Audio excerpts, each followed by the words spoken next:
ఉరుకుండి బొక్క నుంచి అక్కడ వెళ్ళిపోవాలి అయితే అవ్వదు.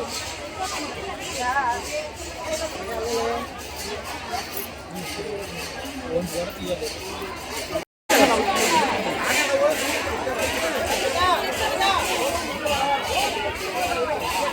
అమ్మవారి సారి ఊరేగింపుకు అనకాపల్లిలో ఆడపడుచులు భారీ సంఖ్యలో తరలివచ్చారు. ఘన చరిత్ర కలిగిన గౌరీ పరమేశ్వరుల పండుగకు అనకాపల్లి పట్టణం భక్తి శ్రద్ధలతో సిద్ధమవుతోంది. 2 తెలుగు రాష్ట్రాల్లో ప్రసిద్ధి ప్రఖ్యాతిగాంచిన గౌరీ పరమేశ్వరుల పండుగ ఈ శనివారం అనకాపల్లిలో ఘనంగా జరగనుంది. పండుగకు ముందు ఆనవాయితీగా ప్రతి ఇంటి నుంచి అమ్మవారికి సారె సమర్పించే సంప్రదాయం కొనసాగుతుంది. భక్తులు పిండి వంటలు, కాయగూరలు, బియ్యం, నిత్యావసర సామగ్రిని అమ్మవారికి భక్తితో సమర్పిస్తున్నారు. నవవధువులకు కానుకలు ఇచ్చే విధంగానే అమ్మవారికి సారి సమర్పించడం ప్రత్యేక ఆకర్షణగా మారింది. పండుగ రోజున ప్రత్యేక పూజలు, సాంస్కృతిక కార్యక్రమాలు, అన్నదాన సేవలు నిర్వహించనున్నారు. అనకాపల్లి మాత్రమే కాకుండా 2 తెలుగు రాష్ట్రాలు, ఇతర రాష్ట్రాల నుంచి కూడా భక్తులు పెద్ద సంఖ్యలో తరలి వచ్చే అవకాశం ఉంది.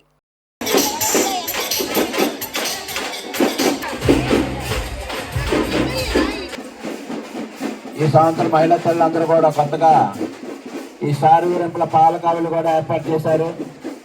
వారిని ఆ గౌరీ పరమేశ్వరం వారు ఈ సంవత్సరంలోనే భారీ పల్లెలు ఏర్పాటు చేశారు.